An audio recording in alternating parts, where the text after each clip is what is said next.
to start this one. I want to start this one right here, fellas. I want to make it abundantly clear that I care about mental health. Okay? All right. Okay. And I care about Jermaine's mental health. I'm a fan first. That's why I'm disappointed. I'm going to start chill. We're not going to yell. I'm going to keep it real cool, calm, and collected. I feel like when your parents tell you, I'm not mad, I'm just disappointed. I'm disappointed. And me and Lenward have been going back and forth on this. Because Lenward's saying, I don't respect J. Cole's journey. I do. The man's on a journey to health. He's on a journey somewhere. You're not supporting. I'm supporting. No, okay. Not really. My issue. This is Not where really. it starts with okay, this is where it starts. I gave that first round to Cole. I did. Okay. Okay. It was a love tap, again, kind of like how Kendrick hit him with it. He didn't hit him direct. Kendrick hit him with a love tap. And Cole responded with a warning shot. Oh. Okay? Whoa. And then immediately apologized. Yeah. What the fuck? It's the healthy thing to do. Okay. I see that it's the narrative. grown I thing see to that. do. Oh, it is. Okay. Listen, I make music, dog. Why are you looking like such an instigator over here? He's like, oh. I'm pouring fire on it.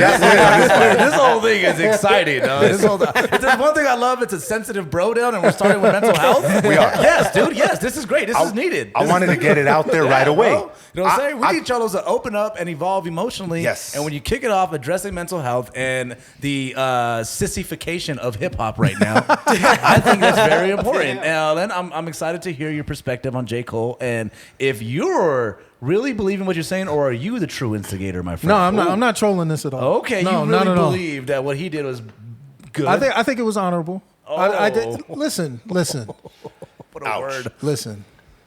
You want war.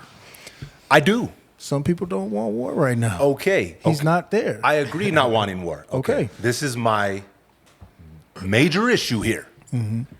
He wrote the record.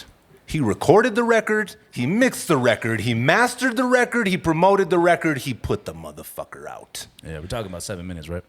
Yes. Okay. So it wasn't an accident. Someone wasn't filming him talking shit about Kendrick. This was intentional. Okay. So it's out there. It exists. 2 days, not even 3 fucking days. He's like, yeah, you know what? I was just playing, dog. It didn't sit right with my soul. What about the whole time we were recording it? And he kind of threw his team under the bus too, where he was like, my homies wanted me to put this out. I don't know how I feel about it. It was their fault. How you feel like now as one of his soldiers to be like, yo, what the fuck? This motherfucker blamed us. Now we all look so hold up, bro. And also, like, if you're gonna, the thing that set it off really for Kendrick was the whole like, okay, it's just the big three, me, Aubrey, K-Dot, or whatever. Blah, Yes. blah, blah, blah. And at any point in hip hop, once you throw yourself out there, that whole line has been used before a lot, right? Like, back to Biggie, Jay, Pac, all that type shit. Yeah. So anytime you say, I think, in my opinion, as a hip hop fan, anytime you say that, you gotta be willing to stick your neck out and go bar for bar once it happens. People are gonna call you. You're gonna say you're part of the top 3. Well, then prove it. Prove it. Yeah, dog. And he hasn't proven it.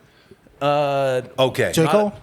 Because before he apologized, and apology, not really. It was more just like giving you context. Like, I'm not trying to continue to go down this path. But he deleted it. Yeah. It's gone. Yeah. So, again, like I said, I gave him round 1. that's where I differ with you, though. That's still where I gave was like, it- for you- real? you No still way, gave it to dog. Kendrick. Kendrick, yes, dog. Smoked him on that first round, bro. If it was to Drake, I agree with you. Oh, okay. Oh, Did he smoke Cole, though? No. Okay, that's a good point. No. That's a good. He gave okay. Cole Cole was standing next to his enemy and he slapped him twice and said, you could get it too. All right. That's a good one. And Cole, again, didn't go for a headshot, dog. Like M's kill shot to MGK, right? He didn't go for the kill shot. He bucked a couple rounds in the sky and was like, We're strapped too. I could point this at you, but it wasn't even a real gun. Cole's like, I'm gonna kill you with my words. Not the flare gun. Crazy. So, but don't get it twisted. That's what we knew it was. We did not think Cole and Kendrick were gonna kill each other, dog. Oh yeah, and that's kind of like that's the wackest part about it is like the most exciting thing is a hip hop beef that wasn't going to escalate. It's just grown men spitting angry words. Do you really? Do you think that though? No, like, you don't think that somehow it might have gone further than that. No, they're both have families and wives and they're in their 30s and their whole energy and everything. No, never. I don't think that was the beauty of it. It's like, okay, cool. This is going to be all about the art. And like let's do this. Like I'm excited to see where this goes. And then the bow out was just. See, it's hard to say that though because when you go back to like Eminem, all the beef that he had. He made that song "Toy Soldiers," and in that he talks about how fans started. It could happen. Fighting, yes. Okay. And started that killing was just each other. Different but time. No, it is. Was it though? It was. I think so. Rappers are killing rappers now. That's bro. Like that's how Right they get there. on. But Right also there. like we're also like J. Cole and Kendrick's fan base, dog. We all in our 30s. Motherfuckers ain't really trying to fight like that no more. yeah. No one dog. took it serious. Motherfuckers ain't trying to. I got work tomorrow, homie. I'm gonna listen to this, dog. So if that's the case, how could it ever be what you want it to be? Because it was a competition. But you can't halfway beef on rhymes. Like you gotta every time you gotta come like you trying to end somebody's whole career. Hell yeah. But it's the whole competition. shit. I'm for it. But so am I. It's competition. If Cole, and again, I'm a huge fucking J. Cole fan, dog. Yeah. I think I'm a bigger J. Cole fan than Kendrick. Realistically, I listen to Cole. I listen to Cole more than Kendrick. Okay, I feel like you're trying to save grace here with the J. Cole army. No, I'm not. I'm ready to go. You really ready to go. Cole, what does he say? Dreamville? Dreamville. Rep. I'm okay. saying, and okay, so maybe it's not that I'm a bigger fan of Cole. I listen to more Cole songs consistently, Okay. right, than Kendrick. I feel like obviously Kendrick's body of work, it's like art in motion. Yeah. His albums are Continuous fucking involvement. crazy. And always great. It's a huge story arc. It's not just it's just not a bunch of random records thrown together, right? Kendrick has intention with everything he does. But the thing is, for me, is Cole has been bodying everybody and every verse. Yeah. Like he wanted it. He was like, let's go. I want to be at the top of the hill. He even said it. I'm like Muhammad Ali. Okay, all right. Fuck yeah, let's go. I seen Muhammad Ali almost die in the ring multiple fucking times. They thought that fucking Foreman was gonna kill him. And he stood there and took it and fucking dropped him. Yeah. Proved he was the best by getting in the fight. Hip hop is that competitive. And if you're Definitely. gonna throw your hat in the ring, right? You gotta be ready for it. You can't half do it. Either you feel what I'm saying? So if he didn't apologize, would Cole still be ahead to you? Right now, well, nothing's dropped yet, except for what they're saying is a Drake That- possible oh, that- diss. We haven't heard it yet. They're saying it's a leak. Is it AI? I'm excited to see. No, I think we're gonna get like, if you're reading this, it's too late, kind of Drake, which is exciting. Last time somebody pushed his pen like this was with the whole Meek Mill thing, And he went. He came out and he did some shit. So I'm excited to see that. It kind of feels at the same time with your comparisons about Muhammad Ali and J. Cole, good, but Parkinson's, not good. True. That's also true. Like I said when we started this. You know, you don't want, Yeah. you know, hey. Like I said when we started this, I do care about his mental health. Yeah. That's important. Me and Cole same age, so I get it. It's a struggle, dog. Okay, I've so always felt like J. Cole's the oatmeal of hip hop. the oatmeal, you got to add a little something You to gotta it. add a little, but it's good for you, and it's like Yeah. solid, and It you is. appreciate it, and it's there, and it'll keep Yeah. you. But you got to add layers. You gotta add layers. If you need some fruit, you sprinkle water, some Drake, a little bit of Drake apples, in there. Yeah, you know some what I'm saying, cinnamon. dog? You Some got to cinnamon. put something. Yeah, no, you need it, but can't it's just good eat it for you. plain. Though. That's J. Cole. J. You Cole's the can- oatmeal of hip hop. Yeah. The plain oatmeal of hip hop. That's crazy. That's crazy. That's crazy. But Quaker Oak raps. that's as a fan, okay? This is why I'm so emotionally invested here, dog. Because I feel, and we said this before we turned the cameras on, this is like the end of an era, bro. We're seeing the end of a version of hip hop that we all grew up with, and it's going out with like a whimper. Oh yeah, that's an interesting take too, because you are right about that. We after you get off of the big three, right, with the Kendrick, J. Cole, and Drake, you do enter into this like generation of like starting with like the Lil Uzis and stuff like that too, where it's like a lot of like social media first, and it's not a bad thing. It's just a thing. You're right. We're losing different. where it was like all about the art before, and now just not a bad thing again. It just is what it is. But you mix in social media, and that influencer is a big thing, and it's interesting for hip hop. You're right. And that's for me as a fan of the era that we came from. Fuck, man, because Cole, lyrical schmirical fucking shit, right? K-Dot, same shit. We were gonna get to see. That's what we wanted to see as fans. Yeah. And again, I agree. Shit can go sideways, dog. I don't give a fuck no matter what. Even if it wasn't serious, shit could turn serious. Yeah. But why even record it, mix it, master it, put it out, put it up, and stand on it to just double back 2 days later? That's I don't crazy. know, it's probably, again, like he said, the homies. The same thing with Biggie. When Pac was dissing him, he didn't put out a diss record until after Pac died. You know what I'm saying? But all his homies were in his ear saying, "Hey, you need to do something. You need to respond. You need to respond." You're talking about P Diddy in his ear or what?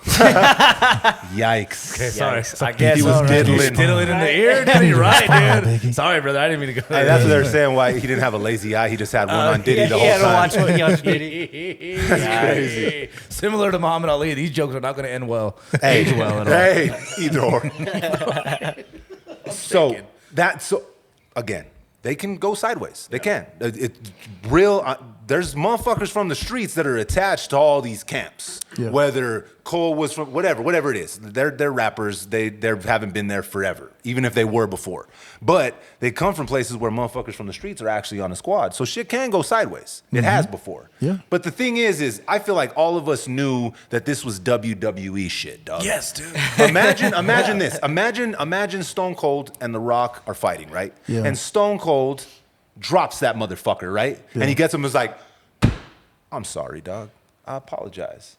I didn't mean to Stone Cold stunner you in the middle of the ring. Please accept my apology." First off, they like never fucking wrestled, bro. That was like the main event. They rarely wrestled. Imagine him apologizing after. It would, you know what? You're right to the point of like it is WWE, and it reminds me of if you guys are familiar with the finger poke of death in WCW, when Hulk Hogan took the fall at a pay-per-view event, and because he didn't want to change over the belt, and the audience was like, "What the fuck is this, dude?" And it knocked off the whole promotion. So what? Someone just touched him and he fell? he didn't want to. Yeah, they were doing because Hulk Hogan and the wrestlers of NWO were pretty much running that WCW at the time, and so they wanted Hogan to drop the belt or do some type of shit. And it's called the finger poke of death. And he fucking walks out there, and instead of having a full match, the dude just goes like that, and he falls, and fucking Eric Bischoff runs off. Really? Crazy. And it's like one of the worst like moments in wrestling history. That's exactly what Cole just did. Oh, come on. Stop. Yeah, J. Cole did the finger poke of death to hip hop. I'm out. That's what Cole just did. Sorry, I'm fucking. My bad, Travis. I'm knocking off my block over here. This is funny. I'm having a good time. Shit, my bad, dog. That's funny. So, No. Len words. Since we're not sharing similar opinions here, right? Yeah. Okay. Yeah. Do you feel like this eliminates Cole from the GOAT of his generation conversation? Yeah, because you got to have all the stats, and you got to be able to do that part too. Got to be able to go to That's war. part of it. Yeah. That's part of it. See. Game of Thrones, you can't just not want the throne. No. You know, you got to have it. Is that what happens in the Game of Thrones? I don't know. You never watched Game of Thrones? Nah, Is that damn. two who haven't watched Game of Thrones? Y'all two motherfuckers need Oh, to step up shit. your HBO So let's Max just game. focus this conversation here then. So Jon The Snow, metaphor right? only works here. So Jon Snow, right? That's the shit they say. Like, you gotta want the throne, boy. Yeah. But that's kind of like what people complain about with like this generation of like NBA players and stuff.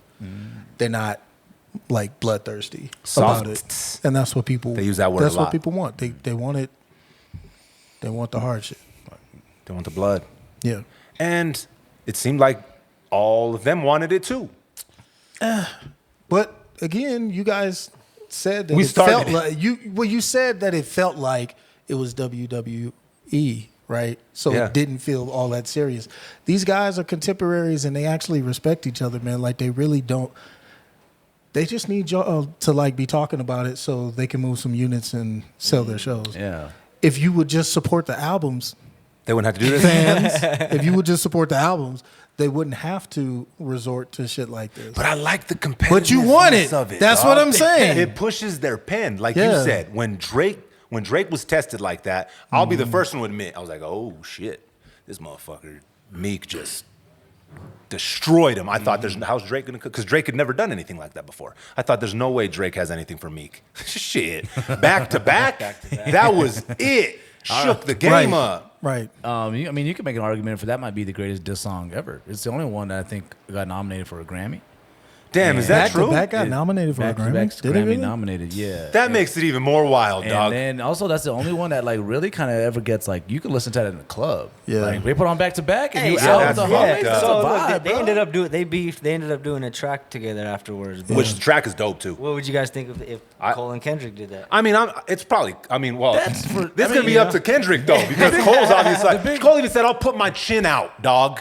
Go ahead and hit That's me." wild. I know That it was is. that's wild because nobody. That's wild. That's Wild. I've never seen it. and, I don't know if I was his homie. I'd have this motherfucker, dog. I would have fouled out right there, bro. Put my chin out. You could. Do I'd have what been you like want. Leonard. Get back on Cole. I don't know if it's the Kenyo in me, but you don't ever say I'm putting my chin out. Do what you want, homie. I was No. like, whoa, hold No. up, bro. Nah, dog. Never that, homie. But no, bro. The hip hop I think- fan in me is disappointed. But Why didn't you just say that in the beginning? I did.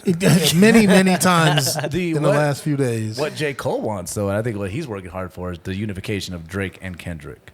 That's the one that has to happen. That like if that happens, then that'd be sick as fuck. I hope it happens while they're What if they all three did an album together? something like that. But Yeah. I mean, That'd be cool. Kendrick and J. Cole or Kendrick and Drake haven't linked up since Poetic Justice. Yeah. So and ever since like the subtle jabs have been going on since I recognized them in the To Pimp a Butterfly album with like King Kunta's like pretty much like all.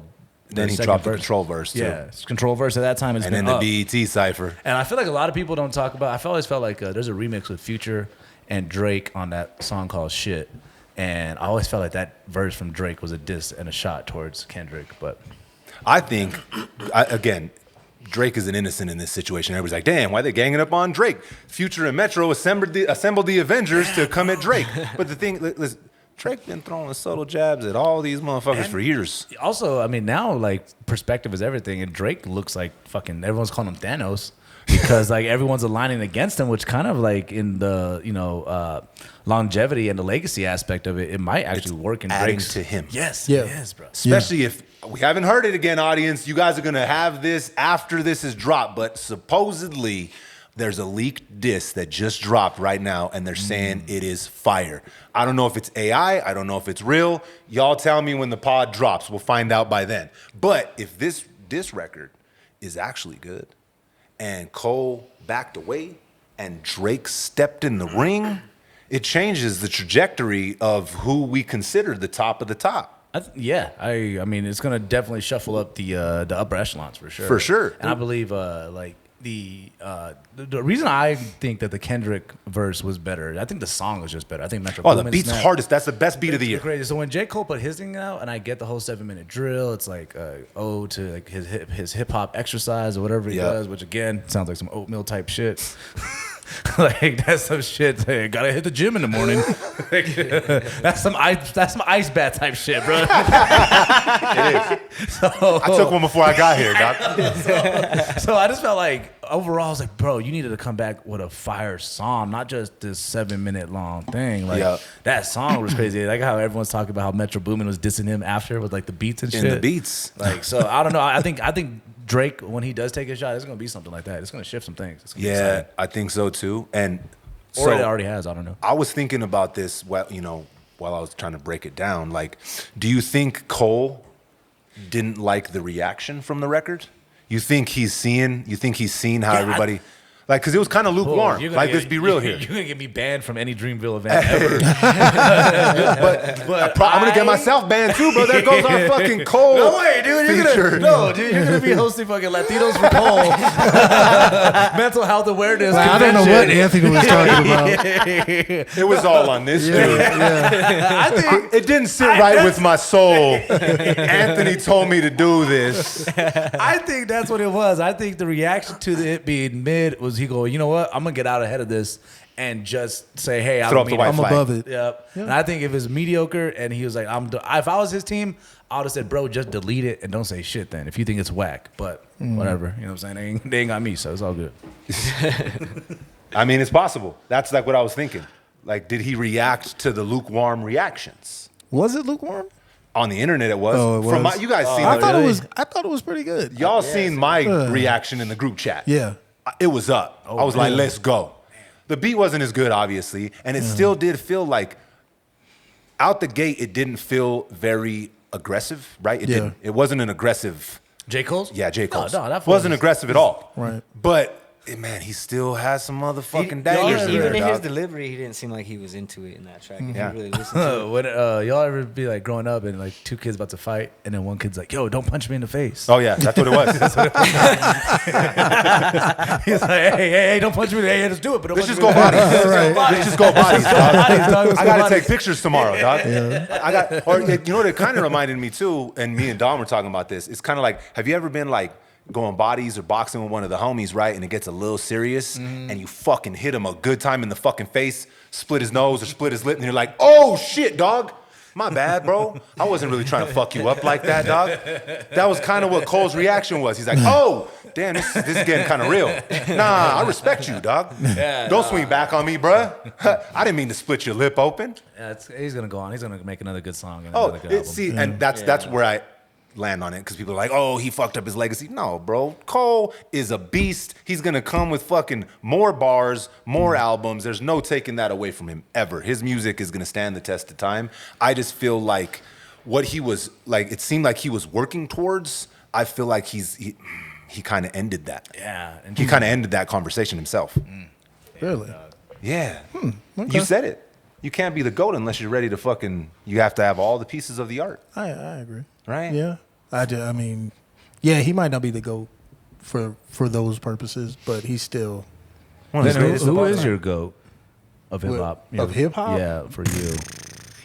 That's a hard one. Yeah. I don't know that I even have like one. I like so many like people who are out the box. Like I grew up listening to like the Roots, so Black Thought is like Oh, Black Thought's amazing. Oh, dog. he's amazing. He's super underrated. Yo, Yeah. bro, I could listen to Black Thought rhyme all day, dog. yeah. He's sick, bro. So like I grew up in that Soulquarians like And also- era and all that shit. So Black Thought might be like one of the greatest freestylers of all time. time. Oh, yeah. Like he's in the argument of greatest of all time. Yeah. Bro, he's a fucking beat. You know what everybody's argument with Black Thought is, and it pisses me the fuck off that he doesn't have a classic album By himself. Yeah, himself. Yeah. Yeah. Similar Right. to Andre. It but- pisses me off. Yeah, similar to- Because is that the only measuring stick? Yeah, and it's because it's like a subjective thing, so it's like who you ask. I'm a Lil Wayne.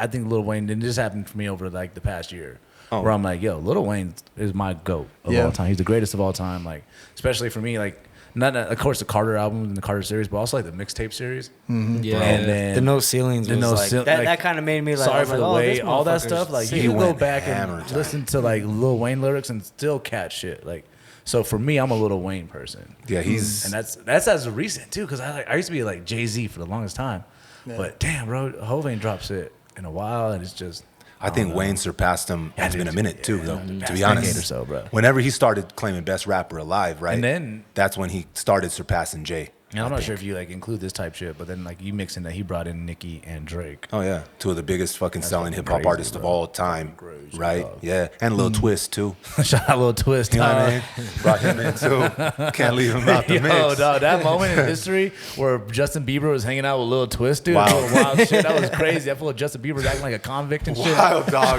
Shout out Lil Twist, Wild. dog. Wild. Shout out Lil Twist. On that note, I'm gonna light this one. Hey, up. on that note, we need to intro this motherfucker, Damn, right? right? Yeah. You are now tuned in to Respect the Connect. I'm your host, Johnny James, and I'm here with a few of my nearest and dearest. JJ Trav in the building. Was poppin', Jay? Posted, bro. Posted. Posted. Landwords in the building. What's cracking, Landwords? crack is a crack. Crackers is cracking like Crack-a-jack season. Crack-a-jack season. Indeed. Dom, we in focus. We sounding good. We got another guest in the building today. My dog, Anthony A. What's poppin', my brother? Good, dog. Pleasure to be here, bro. Episode 60, Episode bruh. 60, dog. About We're time, here, dog. homie. About We're time. here, Yes, dog. sir. What's up, baby? Man. Episode 60, y'all getting hella discounts at the casino and We shit. are, dog. What's up, dog? We are, bro. We Yo, are. Anthony A., 1/3 of the Dana Cortez Show, a.k.a. The Burnt Tortilla, a.k.a. Lil Latin X, a.k.a. the South Valley's very own. Let's go. Pleasure to be here, brother. Thank y'all So- for having me out, man. Thank y'all, Lynn. Jay, man. appreciate you, Joe. Latin X. I'm glad you brought that up. Lil Latin X, boy. They call me in the streets, Why they dog. keep trying to switch our shit up, dog? It's tough, bro. It's tough. You know, we don't got to let them win, though. It's just an identity thing. White It's people need crazy. something to do. You know what I'm Latinx. saying? We're not going to go into this or that. Where'd by it the come way. from? Like, who I decided don't know, it? dude. right? I think it's just freaking, if you ask me, I think it might just be Mexicans who actually use latex. So, like, Latinos who use condoms. Yeah, that's what Latinx Oh, means. yeah. They just left out part of it. It's also like Latinx? Latinx, dog. It's like, it's also, I think it's, if you're struggling, it's like Chicanos who love Chipotle burritos. Hey. That's what Latinx is, I believe. Yeah. What if I prefer the bowls? Oh, my friend, dude. What if I prefer the bowls, dog? Yeah, no, that Latinx shit is wild, bro. Then they Like, call you a new Mexican. a new one. You're brand new, dog. brand new one, That's dog. a brand new Mexican, That's a bro. brand new Mexican. He does the balls. This one, Wow. he's not even taking the carbs. Whoa, Nah, they're dog. evolving. Nah. Ice baths and no carbs, brother. Fuck, we rocking. Hey, so you're down here, brother. You, Yes, sir. You had a show last night at Quesada's Club. Shout Yeah. out fucking Stephen Michael. It was out my the first GOAT. time out there, right? SNQ, shout out to Go, dog. Dope, Shout out dog. everyone over there. Shout out Santa Ana, man. It's one of the best clubs in the country, bro. Fire. What they're doing just across the whole board from the experience. You guys were there. You guys, the moment you walk in, experience it all. It's dope. And on tour currently with my boy Ken Flores. Sorry for the wait tour. And man, it was just one of the most magical nights that you kind of sign up and do comedy for, bro. So thank y'all again for coming out, bro. Yeah, man, it was fun, dog. It was the shit to see, bro. It's like I was telling you before we turned on the cameras. Man, it's the comedy scene down here, and you were telling me just in general, but it's dope as fuck to see it start like it's bubbling. Like there's like major support, dog. Like Yeah. I come from the hip hop scene, bro, and like when I first started cracking, like it was rappers rapping for rappers' girlfriends and shit. Yeah, right. respect. Those were the shows.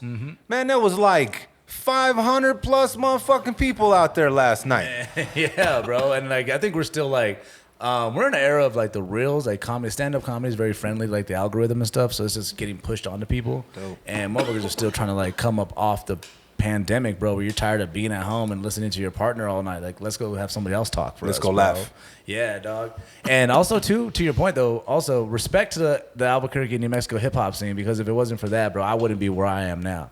Like early on, bro, when I started doing like my interviews and my YouTube series and all that stuff, there was nobody like would do interviews with me except local New Mexico music artists. Damn, that's crazy. And so like if it wasn't for like, man, the Juan Gambinos, you know, Shout out. y'all were talking about Boy Raw. If it wasn't for Raw, bro, a lot of yeah. that stuff, I wouldn't be where I'm at today. So definitely to that point, and respect to all the homies still doing the shows for the other homies' girlfriends. And 100. one time for the girlfriends supporting local rappers. I hope Out y'all there. ain't getting cheated on. Yay. All right. If You you're couldn't even look at the camera and say that. You can keep hoping. Damn, you can see keep them hoping. eyes? Hey, listen, I've studied human behavior, dog, and your eyes went straight down and left, dog. Shout out, ladies. I hope y'all ain't really. because I know what it is, and it's sad, bro. If you supported a local rapper's dream and he's cheating on you, that's fucked up. Hey, dog. you know what's crazy? Hey, bro. you want to hear one of the craziest local rapper Yeah. stories that Oh, I don't think no. I've ever even told on Yeah, here. let's one hear it. time. Oh, let's get So, it. man, me and my boy Teezy, we do a fucking show out there at Leo's. Shout out to Leo's, right? Hey.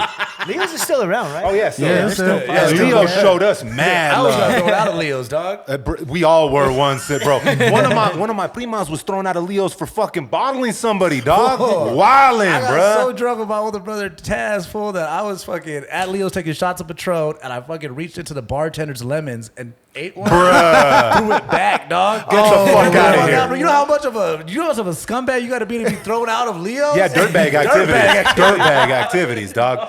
So me and my boy Teezy, we pull up. Man, it's fucking packed, bro. Romero's on the bill. Oh, it was the first time that Clica One had performed down here in years. So it was Romero and Brown were performing, and we were right before them, so it was fucking packed. And it was the stage they always had different stages at Leo's, but it was kind of a makeshift one right when you walk in, and we're performing, bro. And there was a bunch of females on the stage with us, dog, like a fucking bunch. I didn't even know where the fuck TZ was at. I'm like, TZ, what the fuck? I just you like doing, imagine bro? all types of females too. A grip. You know what I'm saying? Skinny ones, thick ones, you know what I'm saying? Bunch. That stage was the creaking. stuffed sopapilla ones. All That that. stage, there was tortas all over the fucking place, bro. So this one gets in front of me. That's the first time it had ever happened in my whole career, and it was why I'm not saying Kevin Gates should have kicked her in the fucking face, but I understood what he went through here. Bro, she got in front of me. She was trying to pull my dick out on stage. She wanted that At chicharron, Leo's, bro. I'm like, bro, you need to chill the fuck out.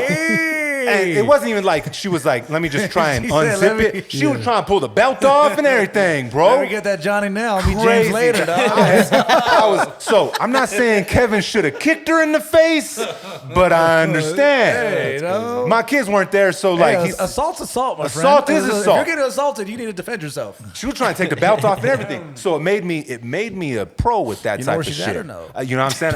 I'll tell you the digits when we get off this. She's still at Leo's. She's still at Leo's in the bathroom. She's in the bathroom. But it made me a pro at knowing I got to protect myself for that type of shit, right? Yeah. Fast forward years, bro. It was a show I did, it was about a year ago. We opened up for Devin Dude at El Rey, and it was fucking packed. So I step out on the speaker. I'm trying to be in the middle of the crowd, and I'm wearing those, like those Nike sweat shorts, right? But I got them motherfuckers tied tight, because I've been through this, right? They're tied down. And I step up on the speaker, and this fucking broad, bro, she pulls up and tries to pull my fucking pants down. Damn, hey, fool. they were so tight, she couldn't even. I looked and I was like, yeah. This ain't my first rodeo. You ain't pulling my dick out at the El Rey. If anybody gonna pull my dick out at the El Rey, it's gonna be me. I mean, you showed up there in great pants. What are you asking for? I think you kind of want somebody to pull your dick out. You know? I mean, that's neither here nor there, dog. Right. All right. Why you bringing up bullshit? nah, listen. Just because he's advertising doesn't mean you can steal. Just because it says there's a discount doesn't mean you gotta come in here and take the shit. Don't encourage him, man. Encourage him, dog. I like it. Land words. All right. We started not seeing eye to eye, but we back. We back. We vibing. No, dude. Keep the dick in the pants. So my brother, what got you into comedy? Are you going to dog? my brother me after the dick I talk? am, bro. That's how we're gonna shift it. That's how we're going to shift it, Very dog. subtle We're shift. Hermano. We're going to tuck it up. fifth and gear Hermano. to keep reverse. it pushing, dog. We tuck keeping it into it your pushing. waistline and go, bro. Go. And go. Tell us about the first time you were on stage. It hides it and it feels good. Yeah, exactly, dog. What does he say? I almost blew a load in my belly button the other day. Shout out Johnny Hills, one of the greatest movies ever done. All right, brother. But no, all right. Brother. Yes. How did you get into comedy? Man, I was always kind of the skinny fat friend off top. And I always had like this big ass head. So I was never. Skinny fat friend. Yeah, skinny You got got to elaborate on that So one. Like, bro, I grew was up the with a skin couple- hanging? Like, were you fat and you lost a lot of Well, weight? this is the thing. I grew up with a lot of homies who did wrestling. So these motherfuckers, dog, ever since we were little, they always like, fucking like had abs and cut and chiseled and shit.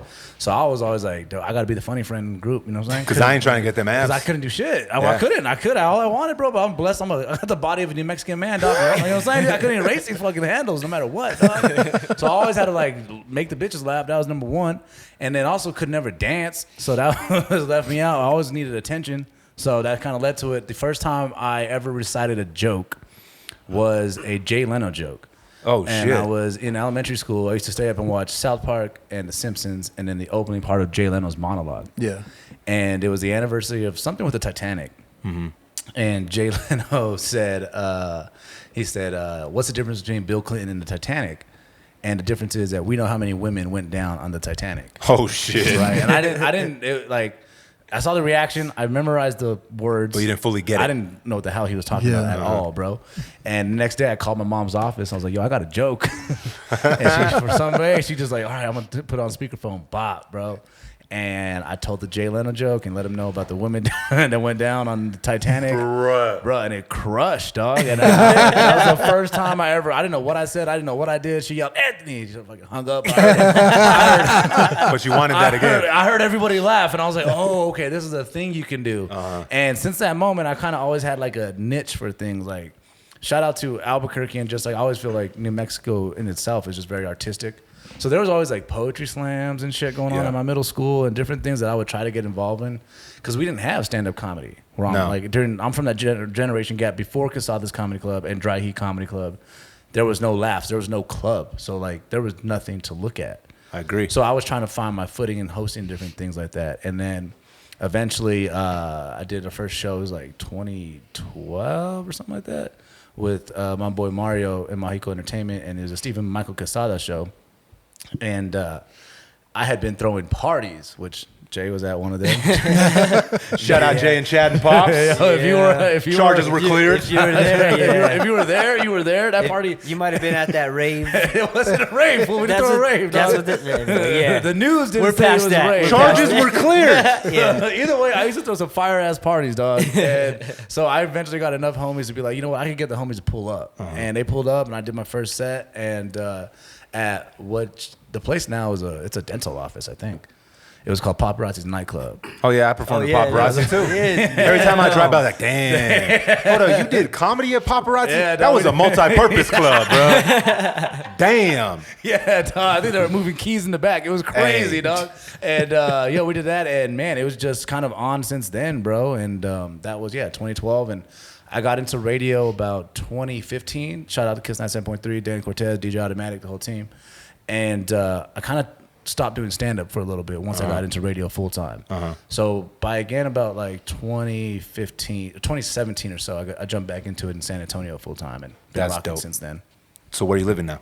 Phoenix, Arizona, man. Fucking dude. hot as Yikes, fuck. No, they built that place on the sun. Right, no. The sun up early, like you owe it fucking money, dog. Bro, the sun is up there, like, what's up, bro? It's crazy. I don't know if you ever want to experience Phoenix, Arizona. All you got to do is just put a blowing dryer on, turn a blow dryer on, point it at your face, dog, and just take that shit in. That sounds about right. That sounds about or right. you can just fucking get that and lay in a tub, whatever you want to do. It's One of my fucking homies, bro. This was probably like right before the pandemic. Yeah. He worked at Walmart, and he's all, bro. My boss is always bitching at us about closing the lids, close the lids, close the lids. When you throw the trash, close the lids, close the lids. And he's like, I thought he was just a dick. He's all, look, this is why he told us to close the lids. You know, on those big trash cans that are in the back, someone left the lid open. The motherfucker melted down the back of the trash can. I'm like, dog, that's not real. He's all, bro, look, he FaceTimed me. It got so hot that it melted one of those fucking trash can lids. That's crazy, It's dog. fucking, dog. It's a spiritual connection with the sun out there, bro. I'm a fucking lizard now, dog. I come back home in like November and shit, and my teeth are chattering because I'm so cold and shit. Bro. That's wild. I come out here in July and it's like 105 in New Mexico, It's and I'm chilling. kicking it, dog. I'm at the park chilling, dog. You know what I'm You saying? the only one hooping? Yeah. I retired from hooping. Oh, yeah? So Well, did Jay so after did I Johnny. smoked him. Oh shit! So did Jay okay. after I Well, crossed I mean, him I'm gonna up. hoop with the homies, but like Hey. from hooping, I retired, dog. Yeah, you were in the league. down Yeah, there. I would play. Wait, hold on. What league? Full? You were in a rec what league? you- yeah. Yeah, I did Yeah. a rec league for a little bit. Oh, yeah, dog. Damn, he was charging me up. Like, "Hey, what you talking about? Y'all did you Where did you some know me research. from? What league? No, I know. Yeah. Because I played like 1 or 2 seasons in a rec league, and we played against his team. Yeah, I was like starting to like get back, dog. Yeah. That's He was crazy. in- he I would was try to in get it. in the game, and they'd be like, "Nah, get back here, fool. What the fuck you doing?" This is new information. Yeah, they would call me "Don't shoot, fool," because every time I team passed the ball, they'd be like, "Hey, don't shoot." And then on the flip side, the other team was like, "Yo, let him shoot," which is the most disrespectful thing Oh, it is. you could ever hear in a basketball gym. Hey, let him shoot. Yeah. Oh my god. Or when they don't even defend you, they just run away. Self-check. They just straight self-check. Straight back to the other side. He ain't making The first shit. time I heard, "Hey, let him shoot," I put the ball down and just walked away. Fuck y'all. Fuck y'all, dude. I'm going to do comedy at a fucking open mic. I'm out this rec league. So how's the comedy scene down there in Phoenix? Man, it's popping, bro. Yo, they got, I mean, you know, we got like 8 comedy clubs out there. I think it's one of the best scenes in the country. You know, Michael Longfellow, who's on SNL, he's from there and was like working out. I think he's been on SNL since 2019. And so it's some of the best comedians in the world go through there, bro. So we have the improv. Man, I'm so thankful for that scene in general, bro. It's opened up a lot of doors for me too, and always have like world class events, bro. Like it's crazy. On Saturday night, there'll probably be over like 15 comedy shows happening. Across the whole valley, between all the clubs and like the secret shows and then the theater shows. It's fucking wild. And bro. do they all seem pretty successful as they're popping with that many too? Yeah, there's been times in the city where I'm like, whoa, every single show is packed. That's crazy. And also too, like in the summertime, something I didn't plan for. Like when a lot of people get out there in the summer and realize how hot it is, they're looking for anything like air conditioned. So they're gonna pull up. Yeah, they're just like, bro, we were not trying to be outside. So I'm that hot. helps. Make me laugh, funny man. Yeah. What's the cover charge? I don't give a shit. Make me laugh. I'm I'm dying. trying to sit here, bro, and enjoy this AC right there, dog. It gets so hot out there that air conditioning just makes me moan. You ever just walk into some cold air conditioning and start moaning like a bitch, dog? That's crazy, bro. Hey, that's fucking crazy. You ever get in your car, get fucking nasty, and hike your leg up and just fucking, shit. That's why I wear basketball shorts. My bad, I can't even see my legs. Always in the summertime, bro. Because my AC and my Chevy. I didn't mean it at that one. My bad, dog. Yeah, he's like, That was no, weird. stop doing that. Yeah, we'll edit that shit out, dog. Don't worry about it. No, we won't. Tighten up the sweatpants. No, we won't. Tighten up the sweatpants. But see, I make sure basketball shorts, sweat shorts, bro. I'll be in my truck whenever it's fucking like July here. Kick my leg up, turn that AC on, bro. Were y'all part of the generation that kept basketball shorts on underneath your I pants? was. Oh, yeah. Oh yeah, 100. You never Yeah. fucking I had a homie. Never Yeah, knew. You I had a never homie in knew. high school who was like, "Oh You gotta man, be ready. oh man, you About never to play know. for You recess. might just start hooping." Yeah. Nah, Yep. one of my primos was was like, "You never know, dog. You might need more clothes when you go to jail." That's always, yeah. What? Yeah, that's where it came from on our end. Really? We were ready to hoop, but you had to make sure just in case you know what I'm saying? And now I was younger, so I wasn't going to go to the fucking pinta, but they had shit for us youngsters that would have fucking stayed locked up at, right? So my primo was like, yeah, you know what I'm saying? Throw on some basketball shorts if we got a ball, but if we end up getting into some shit, you got extra clothes. What the fuck, y'all delinquent motherfuckers, man. Couple, dog, sometimes, but listen, it's about growth, Lynn Words. Yeah. Oh, it's Hey, about growth for you're you, but not for J. Cole. I'm about to say you're not J. supporting Cole his can't growth, grow. bro. He's No, not supporting yeah. my growth. Let's see Pause. J. Cole try to apologize while he's in Baradas, dog. Let's see how that goes, bro. Your old homies will What the check you fuck for you that say, one. bro? Yeah, bro. Yeah, now the homies fucking Nana will check you for that, bro. You can't, you ain't invited to that side That's anymore. the tough thing about dating like a New Mexican woman, bro. Is she wants you to fight for her love, bro. You ever been out with her, dog? And she's like, oh, you gonna let him talk to me like that? Oh, 100%, dog. I am going to let him talk to Yeah. us like that. We're going to sit here, Yeah. and we're not going to go to bookings this weekend. We're not going to make a scene, dog. But she'll test you. She'll test you. Bro, one time, the homie, bro, he's a UFC fighter. I call him the homie. My brothers and them sponsored him with one of their companies or whatever, bro. He was a good dude, but his chick worked at Billy's. Oh, And- Lombard. Yes. Shout out to Billy's. Lombard, And dog. he was... That's a place you he find wasn't. yourself. Oh yeah, interesting situations over there, dog. He was probably I don't know 5'4", not the biggest dude. Didn't look aggressive. If you seen him, you would think I could probably take this guy, right? She's working, and this fucking like I don't know group of bikers. I'm assuming they're bikers. They all had fucking Harleys and fucking leathers on. So just the assumption is biker crew grabbed her ass. And he's seen it, right? And he just sat there, he was chilling, right? And she came up to him and she's all, "Did you see what the fuck they just did? That's fucking insane." And then she left. He gets up, walks over, and he's a little dude, like I said, bro. And he's like, hey, super respectful, dog. He's like, listen, bro, I understand you guys are having a good time, bro, but that's my lady, dog. Like, that was super disrespectful, bro. I'd appreciate it if you apologize. And this dude stood up, he's like, I ain't apologizing to shit. That's crazy. You're a bitch too, he told him. Hey, I'm sitting there, I'm like, I know this dude. I know, he looks like he can't. He kind of looked at his chick, bro, and dropped this motherfucker, bro. I'm talking lights the fuck out. He hit the table, fucking drinks went flying everywhere, bro. He was standing there ready to go with all of his homies, bro. And none of that, they were all like, oh shit, what the fuck? We just fucking fucked up and walked in on Bruce Lee up in this bitch. Dropped them. So that's the thing with New Mexico in general. They will get you to fucking show out sometimes, but you can't just assume you can beat the fuck out of somebody because they might know how to fuck you up out the gate, my dude. Yeah, MMA is some serious shit out here, my dude. Walking around with like cauliflower ear, bro. Fucking have a gun before you have some cauliflower ear when you're fighting me, dog. I don't fucking want no problems with you, bro. You end up bent up like a pretzel and type shit, dog. Out here apologizing like J. Cole. I know you dissed me first, but I'm sorry. Bro, why you getting mad? Because he grabbed your ass. Come over here and grab his ass. I wish. Look, I've always grew up. My family are fight first, ask questions second, and I've always kind of had a mouthpiece, so I've been a little protected. So I've always wished to have the power to be like, I'm gonna knock this motherfucker out. Like if that was me in that situation, it's like, yo, sorry, he grabbed your ass. Guess we ain't coming to this bar anymore. You need to find a new job, bro. Can you maybe get us some drinks, maybe? Hey, send him some drinks for me. Send him some drinks for us, please. I'm gonna apologize to him. Maybe you should go get a job across the street at Hooters. This might not be for us anymore. See if he wants to go to the dollar movies. Anyway, okay, I'm going too deep now. Hey, So we do this. We've done this. We had Stevie Stone on the pod. We asked him his top 5 rappers, right? yeah. And we had been doing the hip hop thing. Okay. And Len Words last week, we had Matt Page. Shout out to Matt Page. He asked him his favorite top 5 action Martial stars. arts, action stars. It was interesting. He had different ones I didn't expect, bro. He had Jackie Chan, Jet Li as an honorable mention. He put Steven Seagal at like 5, and he put Van Damme at like 2. Yeah. But Jackie Chan was 1.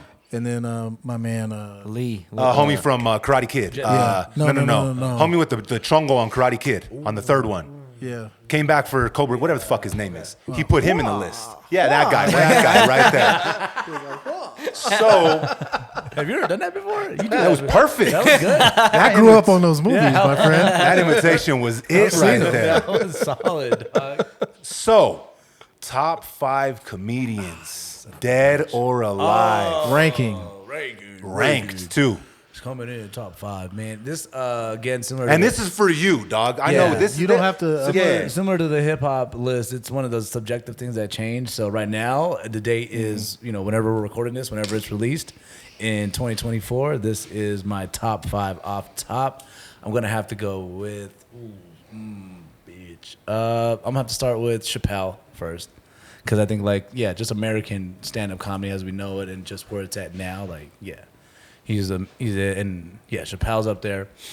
I really got into Dick Gregory. If you guys are familiar with Dick Gregory. Thank you. I'm not. Thank you. He was one of the first Come on in, brother. Thank you, sir.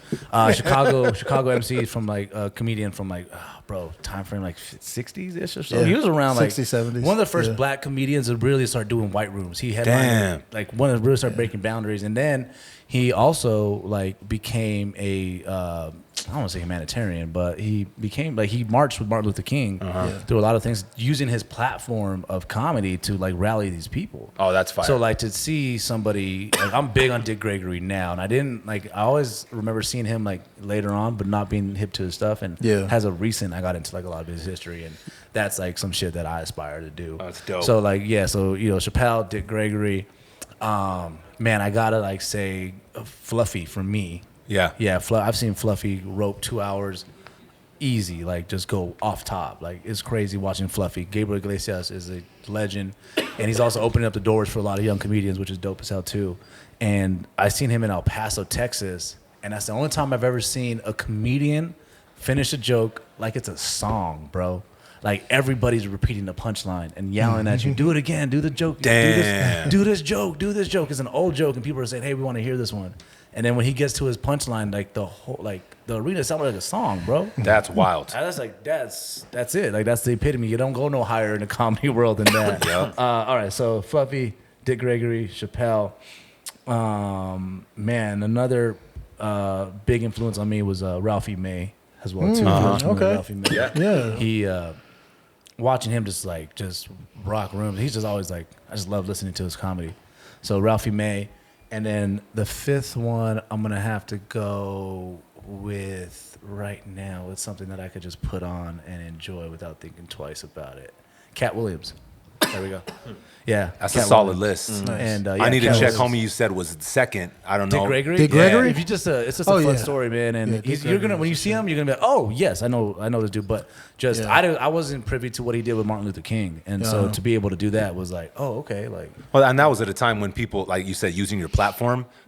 This was before, this was way before social media, dog. So someone using their platform was their bread and butter. That was their livelihood. Yeah. So that was risking it all. Everything, bro. So it was risking man. it all. And at Valentine when you could die for that shit, bro. Oh yeah. So but Cat Williams, beside everything that happened with him as of recent, I've always felt you could check. I did an interview with the Radio Inc. magazine in 2023, and I put Cat Williams down as one of my greatest of all time. So check the records, you know what I'm saying? But he doesn't have a whack special. He doesn't have a bad special. Every Cat Williams special is fire, and that's just a fact. And Pimp Chronicles, bro. I just rewatched that again the other day. So good. God damn, Age is so good, and yeah. that's a solid list. That's my That's top a five solid out there. list. And then there's a lot of funny ass homies right now too. So Yeah, it's like we were saying before we turned the cameras on. I asked you about the Albuquerque scene, which is bubbling. You said that it's kind of like that throughout the nation. That comedy bro. right now is really cracking. Yeah, man, and across all spaces, I think because I mean, even like in with the amount of listening going on with podcasts and everything right now, the comedy genre is a safe space for anybody to be politically incorrect and enjoy whatever the fuck you want to enjoy. Yeah. So I think it's helping people like listen to some shit when in a politically correct world where it's like I want to listen to something.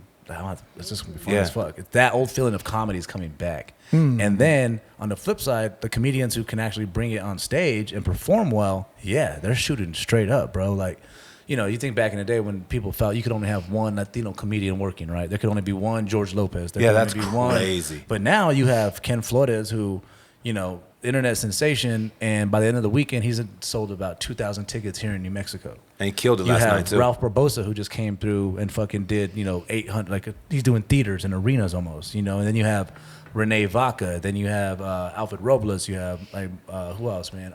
Martin Marcelo too, like Marcelo Hernandez.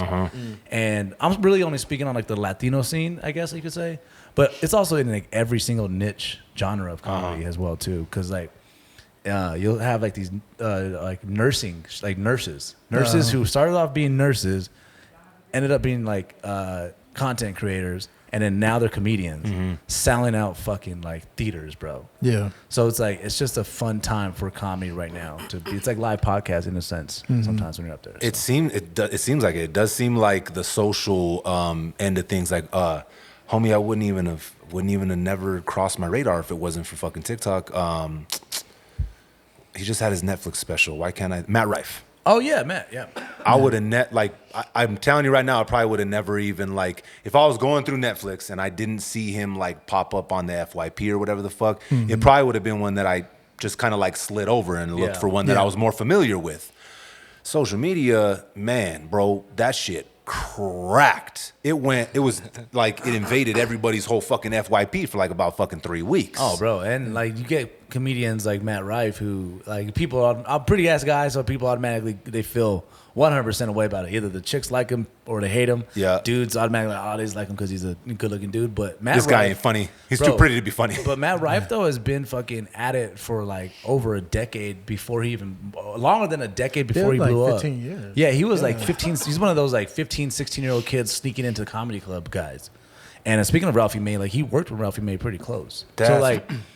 If you're not in the comedy scene, you didn't know that, but he had paid his dues. So to see somebody like that with it felt like it is overnight, but it's been for a while. Forever.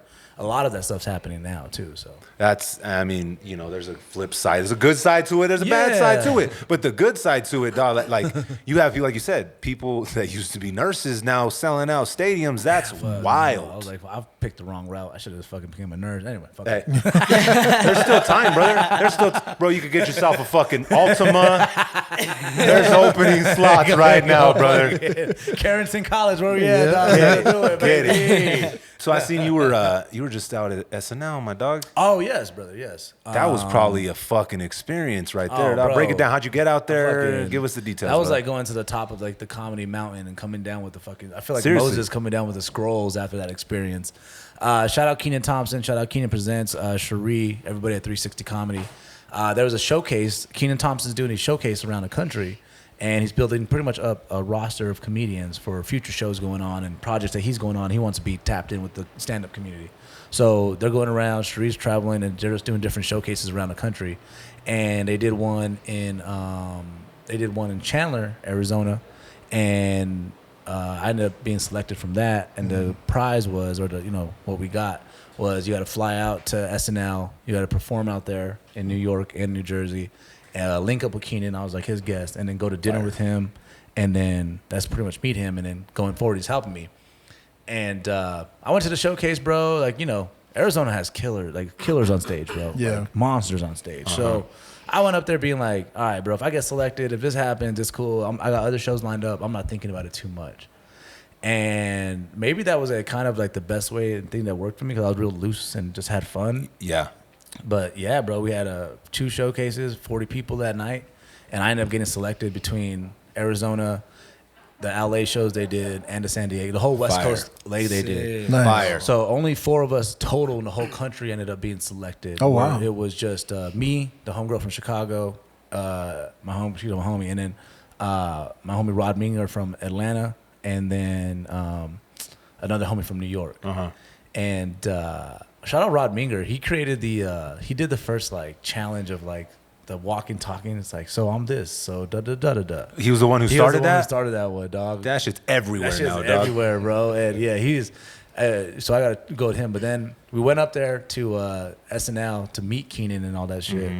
And that was fucking crazy, bro. Like the moment we walk in, dog, fucking Questlove just turns a corner and shit like that. And being in radio, being with the Dana and Automatic, like I've been fortunate enough to meet some people, and I'm like, okay, I've been around celebrities. I'm good with this. And they're like, nah, bro, like get the fuck ready. Like everybody's in his hallways. Justin Timberlake's the performer for the night.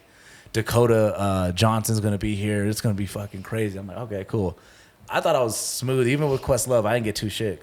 And then we walk in the hallway. Sure enough, bro, the fucking first person I see is goddamn Mark Cuban. Oh shit! I'm like, hold up, bro. What? This is wild, bro. This is crazy, dog. I did not expect to see him.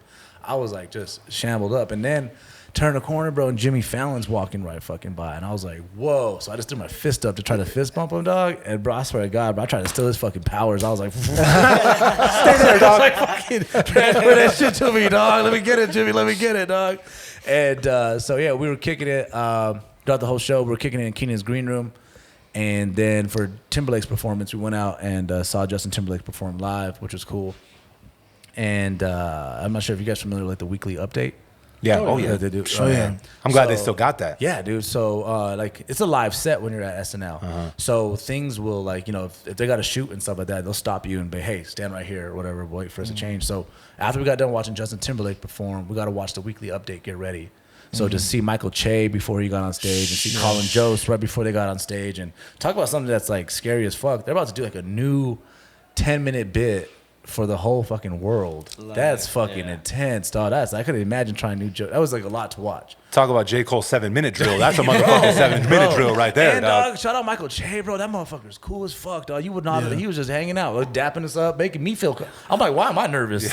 I ain't even doing it. I'm just watching. I'm just here, bro. I'm like, my heart's beating, dog. But yeah, dog, that was sick, bro. And then went back and kicked it with Keenan, and that's when it was like a little bit of a surreal moment, bro, to be. Like we talked about earlier, it was, started off performing in a place that's a dental office to now, the journey is taking me to where I'm sitting in Keenan Thompson's green room with him while he's about to go on TV. And that's crazy. It was just like a lot of a full circle event. And the rest of it was cool, man. And they get, so the rest of the show goes on, whatever, and we're hanging out in the green room. And right when they do like the final wave off, out of nowhere, bro, fucking Dave Chappelle just pops up, dog. Damn. And like, he wasn't on the show, he was just there. Yeah. So he was just like, he just did the wave off, and everyone was like, what the fuck? Fucking Dave Chappelle here out of nowhere. So then Keenan comes in, he's like, yo, let's go to the stage and take pictures. I'm like, all right, sick. And that was that walk was one of the coolest moments of my life where, walking through by myself was fun at first, but walking through as like Keenan's entourage, bitch. What, bro? Yeah, talk dog. about Yes. the homegirl. Tell the homegirl who was pulling on your sweatpants about that one, dog. That's fucking. I'm gonna send her to your room tonight, dog. She gonna be like, he better wear some sweatpants. Like, bro, I swear to God, I finished like I felt like I was out of a fucking movie, dog. There's that picture of like fucking Magic Johnson, like Michael Jackson walking and shit like that. It felt like motherfuckers just parted ways for Keenan. He's the longest cast member on there. Yeah, that's a trip, especially thinking about how many people have went through those doors, dog. That was wild. But you know more about like the amount of effort and everything it takes to create a good skit and a good bit is a lot. It's a lot, dog. This fool has 1,500 in his underneath. Especially fucking bro. It's Saturday Night Live, dog. This isn't, bro. That's like the pinnacle of sketch comedy. Yeah. And then when you start rattling off the fucking list of legends that have been through those fucking doors, it gets a little scary. I do have one Chapelle story. This is my only Chapelle. Oh, we got to hear that, because Chapelle is my number one, too. This is my only Chapelle interaction. So, right, this is after the show. We're hanging out with Keenan, just like kicking it. Like, we're on the other side of like the artist side, so everyone's nice. Dave Chappelle's smiling and shit. I'm like, Yeah. it's like seeing a unicorn. This is and I did one show with Cypher Sounds and Michael Che in Dallas of like 2017. It was a small bar show, kind of awkward. Yeah. But I didn't think anything was gonna come from it. Come to find out, that show, like, flash forward to 2024, like, that was crazy. Because I walk up to Che and I'm like, hey, bro, like, I'm not sure if you remember me. We did a show in Dallas. It was a standing show. It wasn't that many people. He like stopped. And he's like, oh shit, what's up, dog? And like dapped me up. And he was like, yo, that's fucking, what's up, bro? Welcome out. He was like hyped to see me. That's and dope. like, so we're talking like this, and out the corner of my eye, bro, I see fucking Dave Chappelle looking at us, talking. Yeah. And I'm like, oh shit, Dave Chappelle's watching me. Like, Have a I was like, what the conversation. fuck? Yeah, I was like, oh shit, oh shit, oh shit, all right. And I was like, yeah, I'm here. Dave Chappelle, can I get a picture? He was probably super cool about it, though, Oh too. no, he huh? was. He was like, come on, Rose. He put his arm around me. And I was like, and then so Che started walking away, and I was like, hey, yo, Che, come on, let's all get in this, bro. And then Dave Chappelle, he just goes, come on, Michael. I'm not sure if that's a good Dave Chappelle or a bad Dave Chappelle, but that's what it was in my head. He just yelled out, Michael, in his Dave Chappelle voice. And like we took the picture, and he just walked off the hallway. He just kept going, Michael. And I was like, that was it. That was the end. I don't know what the fuck. That's why I said, come on, get in the. Yeah, that's why I was like, get in the picture. He's like, come on, Michael, get in. And it just goes, Michael, all the way down. And that's it. On my Instagram at Anthony8 Comedy, you'll see the picture of us three. But yeah, that was my Dave Chappelle encounter. That's funny because you just made me think about when Dave Chappelle explained his Jim Carrey encounter. Oh shit! Have you seen that on his new stand-up? I gotta watch that one. Bro, he said that when he first met Jim Carrey, it was when he was doing Man on the Moon. Oh, okay. So he was in full Andy Warhol. Oh yeah. No. Was Andy Kaufman? Andy Kaufman. I just said Andy Warhol. You did. That's somebody. Andy Kaufman. You know what? Though? We brought it home. We did. Teamwork makes the motherfucking dream work, dog. Baby, let's go. When he was full Andy Kaufman, right? So they prepped Dave first. They said, listen, Jim is not Jim. Do not call him Jim. He's Andy. And Dave's like, what the fuck? This is fucking Jim Carrey. And he said he met him, but he never met Jim Carrey because he met Andy. Yeah. And he's all, this was the weirdest shit I'd ever experienced in my goddamn life. He's like, I seen this is fucking Jim Carrey, and I got to call this motherfucker Andy? I never got to fully meet Jim Carrey. Oh shit, that's funny. I want to watch that bit. And Yeah, shout out to that commitment. That's wild. That's a wild interaction. But it made me think of it. Yeah. You're going to have that story in one There of your it bits is. coming There up. it is. Dumb- Dave yeah. Chappelle walking away. Michael. Well, see, it was wild when it happened. I never thought it was a thing, but you guys laughed, and that was pretty fun. So I think it might be a bit. Yeah, that was good. Had it. That was funny, dog. And then after that, we went to the dinner party, which was cool. And we were at this, like, I didn't understand the politics behind, like, sitting at somebody's table. I thought we were just going to have, like, a dinner and chop it up with Keenan. And that was it. But, like, you walk in, dog. Bro, this is the part that was, like, a mind fuck. You walk into this after party, and it's fucking, like, Lorne Michaels' tables right here. Fucking Chapelle and them had a table over there. A lot of the other homies, like, had the crew, like, cast members had a table here. And then Keenan had, like, the big-ass table. And when we were sitting at fucking Keenan's table, people just walking up now. Like, oh, now I get the networking aspect of it. Like, people just coming up and like, what are you doing here?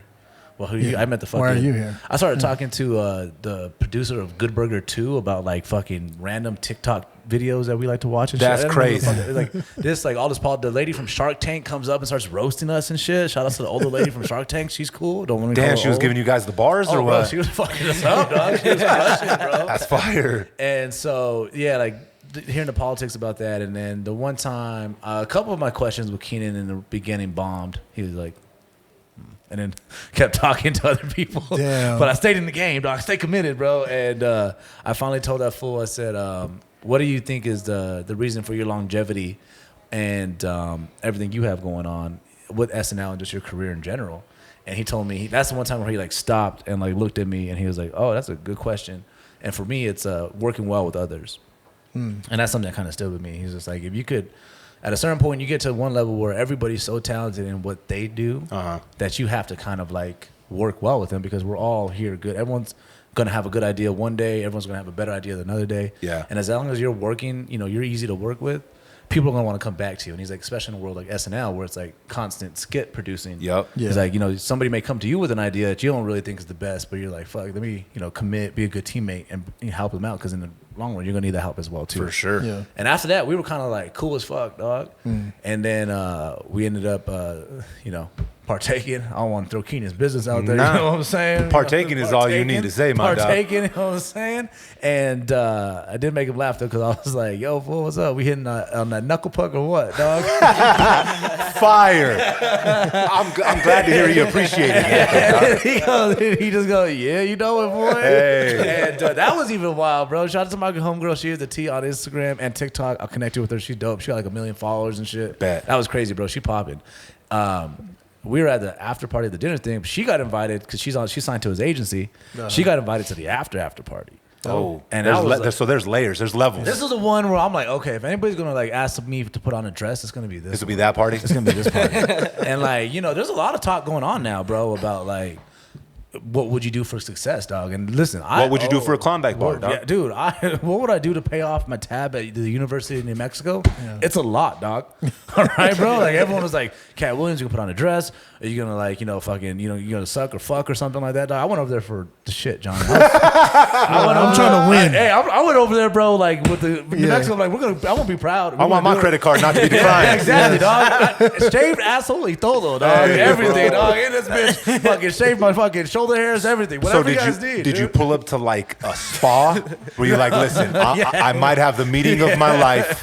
You need to wax all of it. Yeah, shout out Marsha. She told me to come back if I do fire. She was like, she's Shout like, out Marsha. she's like, sweet, this is too much, not enough, good. So, but unfortunately though, nobody wanted to fuck. Nobody looked at me like, yo, let's get this ass. And nah, I even do. They escorted me out of the secret rooms and shit too. I tried walking in like, oh no, what am I doing here? Why you got a dress on, dog? They're like, get the fuck out, dude. Right. This ain't one of That's those kind of not parties. funny. No, dude. You're gonna have to do it the good old fashioned way, dog. You're gonna have to build your audience and be funny for the rest of your life. It's not gonna happen. You thought this shit was real for people like you, fat boy? Get out of here. That's what I mean by skinny fat, dog. That's like they saw me. They're like, nah, Yeah. nah, bro. You keep living, you keep doing these dreams, bro. You keep writing, bro. You keep doing these dreams. Yeah, needless to say, I didn't get fucked at that party, Well, I mean, but I was happy to be there. I'm glad. And, I'm glad you didn't get fucked at it that party. ended Dog. on- I'm just gonna be honest here. Well, I'm gonna be real here. Coming from another New Mexican man, brother. I'm not. Leonard's not. I wish you all. Who cares about J. Cole? No. You don't understand. I wish you all the success in the world. That's just how you got to get it. wild evolution. Unless it doesn't sit right with your soul. Yeah, dude. You want hip hop to be peaceful and nice, but you want my asshole. But to be Anthony- nice? That's crazy. Anthony, I want you to win. Now, come on, bro. I think he wanted to get your money worth at the spa. He wants me to come back and buy that rec league basketball team. there Dog. you That's go. what he wants me to do, dog. He didn't want you to bleach your asshole for no reason. I appreciate that, though. you There go, is beauty see? in that support. Thank you, brother. Thank you for that, brother. But Sometimes yeah. you just gotta look for it, dog. So unfortunately, and then it was just a good handshake, a good dap up, and I told Keenan, I said, "Hey, bro, there's gonna be a Mexican American guy throwing your name around, and that's me." Oh, yeah. And he said, "Hey, bro, do what you got to do, say what you want, and let us know." And so in the moment, they're trying to connect me with Fluffy. So if I could get on the show, he's gonna be out here May 16th. They're trying to connect me. Keenan Thompson said he'll vouch to Gabriel Iglesias for me. So To get you on the show. that's in motion. That's the next thing in motion. But So you said out here as in out here in New Mexico. or in New? He's at the okay. SAR Center May 16th, Yeah, and okay. they're trying to get on that. If not, it ain't nothing. We're gonna keep it pushing. But if so, that's a big deal. So Yeah, that's a super big. yeah, deal. man. So going forward, I'm a selected performer for Keenan Presents, and I got they put me on their festival at Jimmy Kimmel's Comedy Club in Las Vegas, Nevada, not New Mexico. I was about to say, damn, Jimmy up here. Live in Leo's. Jimmy's a norteño too. Oh, No, he's a felon. Jimmy Fallon. Bars. All right, Jay, make some motherfucking noise. That was bars. All right, Jay. What's up, All right, Jay. I see you. Good luck going up to Vegas next week, Jay. Jimmy Kimmel's, but that's still funny. Where's his club at in Vegas? Right where that big Ferris wheel thing is. Oh yeah. Yeah, so Jimmy Kimmel's, we're gonna be there. So fucking funny 'cause he's a felon. That was good.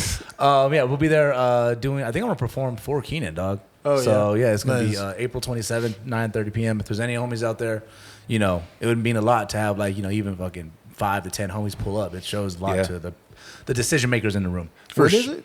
April 27th, 9:30, Jimmy Kimmel's Comedy Club, Las Vegas, Nevada. Nice. And yeah, bro, performing Saturday night in Vegas as well. Dude, man, dog. Especially with the bounce back of Vegas. Bounce back of Vegas been crazy. Yeah. I went out there when it was closer towards our Great Value Apocalypse we had a few years ago, and it was fucking still dead. Like they were like trying to pay you. Like I'm gonna give you $100 just to play blackjack. It was fucking grim. Like out whoa, there. leave me the fuck alone, man. I'm just trying to get my Starbucks and my fucking Chipotle bowl, motherfucker. Leave me alone. But now the bounce back been crazy. Vegas now is it's not. I don't know if anything will ever be back to like how it was before, but it's definitely feeling like old Vegas. Yeah, bro. I mean, yeah, fucking. Vegas feels like Vegas to me. I'm fucking numb to it. Yeah, yeah. That was why I had to move. I was living out there for a little while. Oh shit. I had to get the fuck out of there. Bro, that place will fucking. It'll take you. Yeah, that's it. Dog. It'll take you in, dude. It'll take you in. See dog. it. You bet. One of my funnest times. You know what? I went so hard in Vegas that I was trying to get on a flight, and I had to have John Jones try to vouch for me to be like, nah, he's sober.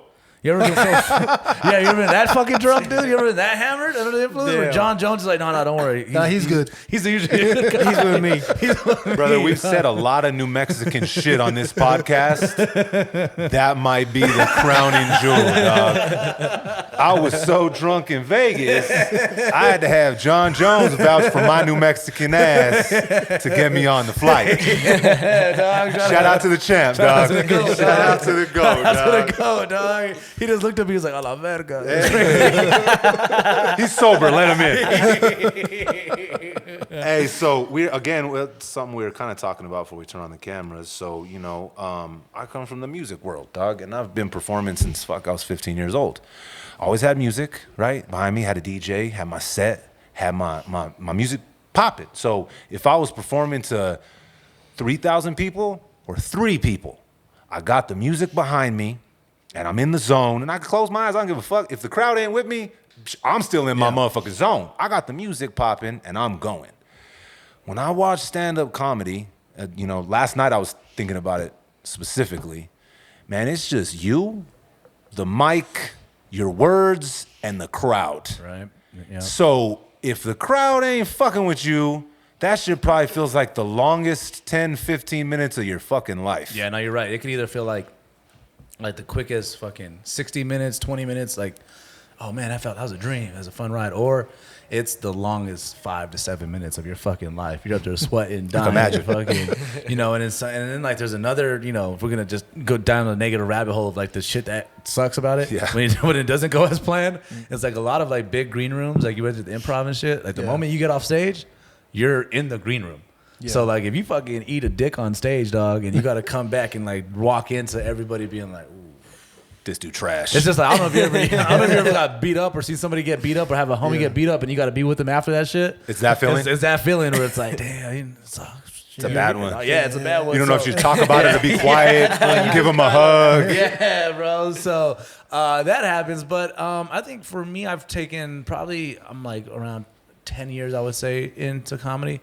And it wasn't until like year 8 where I kind of took a bigger turn in being more confident in myself and really kind of understanding my situation. And as much as like every time like you vouch to be like, every time I get up here, I'm going to make an impression and make these people, not waste their time. I want this to feel like they, we experience something together. Sometimes it just doesn't go as planned for whatever fucking reason. It's live entertainment, Yeah. Anytime you're live, bro, Anything can fucking happen. I've seen people pass out. I've seen people have seizures on shows. Anything can happen. So, like, sometimes it just doesn't go the way you envisioned, which is like, just makes you want to kind of just stay more in the present moment so you can flow with whatever it is. Whatever comes. Yeah. Someone heckling you in the fucking crowd or someone getting mad at one of your jokes. I can only imagine what that feels like in a room that doesn't have any music playing, dog. It's weird, bro. It's wild because it doesn't change for anybody, too. I was with Shane Gillis when he did Celebrity Theater in Phoenix, Arizona, which is like fucking 2,000 people or whatever. And he had that bitch rocking, dog. That motherfucker gets off stage and he goes, fucking bitch in the third row wouldn't get off her phone. It's like, like, bro, God like, damn. yeah, you just, as a performer, like, you can both focus on the one thing, or you find that one person that didn't laugh at the thought you thought was the best. Oh, yeah. Like, what, bitch, you didn't laugh at that? Right. Oh, not funny? Yeah, and then also, like, too, sometimes tricky hecklers are handled are like the positive ones, the ones that are like so excited that they just don't like. Oh, this is good. Like, shut up, bitch. Chill. Chill out. I need a little bit of negativity here. Yeah, because you don't want to ruin her experience because it's fun. Yeah. But at the same time, you're fucking to show up for the rest of us. They're like, he paid her to say that. Yeah. She's a paid actor. But yeah, man, I think after shit, I can only speak for myself. After year 8, I got confident enough in myself to where now, like, I know if I'm here to deliver this content and deliver shit, it might not work. I know what I'm saying. I know where I'm working with it. So it doesn't impact me as much. I don't get as insecure on stage. So instead of asking you the worst time you've bombed, what's the moment in your career that you're like, damn, I fucking killed? Oh, man, I've had a couple of those ones on stage. The first one that pops to mind, it wasn't even like a performance moment. It was just a wrap-up of a weekend. I was hosting for Shawn Wayans. And after we got done for the weekend, I had some ups and downs. I crushed. I had the greatest, like, one of the shows. We did 4 shows together. One of the greatest 4 minutes and 30 seconds that I've ever had on stage, bro. Fire, dog. I fucking, this one, there was this black homie sitting in the front row, and he had like this crazy, like, fucking Southwest poncho on and shit. And I was like, damn, bro, you look like the homie who smuggles Mexicans and shit. Crack, bro. Fucking, and I was like, yo, my man, stand up and show me your outfit, dog. He stood up, and the homie behind him stood up. So I killed both of them. Bro. It's fucking going crazy, dog. Like, I'm like, oh shit, I'm doing this in front of fucking Sean, motherfucker. Yeah. Like, I know he's I'm going like crazy, hell bro. Yeah. I go to intro his feature act, bro. Motherfucking Sully McCullough, who played Crazy Legs in Don't Be a Menace. He was also on the Jamie Foxx show. Okay. Fucking writer on the Jay Leno show. Fucking legendary Sully McCullough, dog.